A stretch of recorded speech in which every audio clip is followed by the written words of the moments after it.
नमस्कार दोस्तों, आज के हमारे इस वीडियो में हम आपके लिए कामिका एकादशी की व्रत कथा लेकर आए हैं।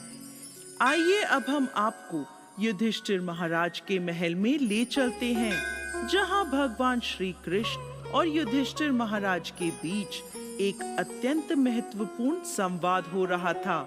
युधिष्ठिर महाराज भगवान श्री कृष्ण से पूछते हैं, हे पुरुषोत्तम, आपकी दया से मैंने देवशयनी एकादशी का महत्व जाना। अब कृपया आप मुझे आषाढ़ मास के कृष्ण पक्ष में आने वाली एकादशी के विषय में बताएं। युधिष्ठिर महाराज का प्रश्न सुन भगवान श्री कृष्ण मुस्कुराए और उत्तर दिया, हे राजन, एक समय जीवों के कल्याण के लिए नारद मुनि ने यह प्रश्न अपने पिता ब्रह्मा जी से किया था। ब्रह्मा जी ने उन्हें जो वर्णन किया वो मैं आपको कहता हूँ, ध्यान पूर्वक सुनिए। हे पितामह, क्या आप मुझे आषाढ़ मास के कृष्ण पक्ष में आने वाली एकादशी के विषय में बता सकते हैं? हाँ वत्स, आषाढ़ मास के कृष्ण पक्ष में आने वाली एकादशी कामिका एकादशी है। इसकी महिमा इतनी दिव्य है कि इसके श्रवण मात्र से अश्वमेध यज्ञों का फल प्राप्त होता है। इस दिन जो व्यक्ति तुलसी दल से भगवान श्री हरि की पूजा करता है, उसे स्वर्ण और चांदी दान करने के समान फल प्राप्त होता है। कामिका एकादशी के दिन तुलसी पूजन का विशेष महत्व है। इस दिन भगवान केशव को नव अंकुरित तुलसी मंजरी अर्पित करनी चाहिए। जो व्यक्ति ऐसा करता है वो अपने पूर्व और वर्तमान के सभी पापों से मुक्त हो जाता है। अब मैं तुम्हें कामिका एकादशी की एक पौराणिक कथा सुनाता हूँ, ध्यान पूर्वक सुनो। एक समय धर्मध्वज राजा की पुत्री के रूप में तुलसी जी अवतरित हुई थी। उस समय भगवान नारायण की तपस्या हेतु वो अनेकों तीर्थ स्थानों में भ्रमण कर रही थी। तब गंगा जी के तट पर उन्होंने भगवान श्री कृष्ण के ध्यान में मग्न गणेश जी को देखा।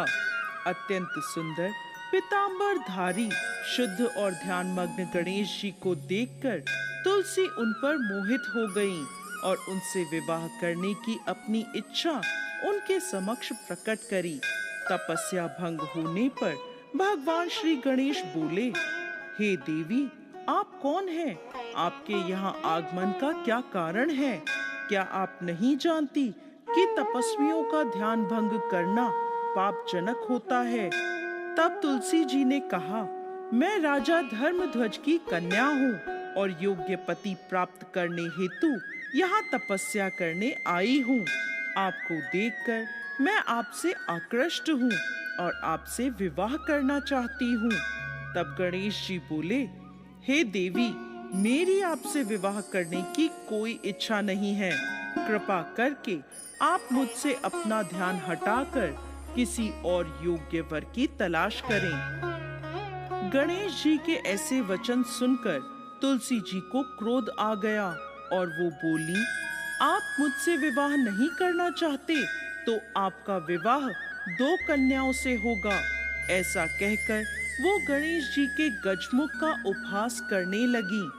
तुलसी जी का यह रूप देखकर गणेश जी ने उनको श्राप दिया, हे देवी, मैं आपको श्राप देता हूँ।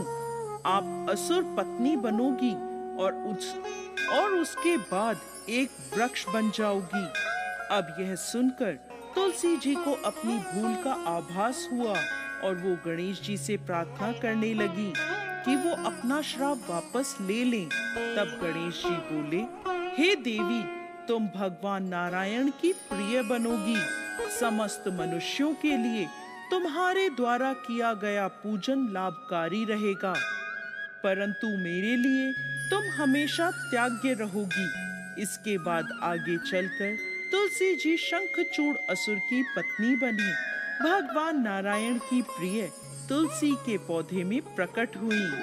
आगे भगवान श्री कृष्ण कहते हैं, जो व्यक्ति कामिका एकादशी के व्रत का पालन करता है, उसे संपूर्ण पृथ्वी के दान बछड़े समेत किए गए गाय के दान के समान फल प्राप्त होता है।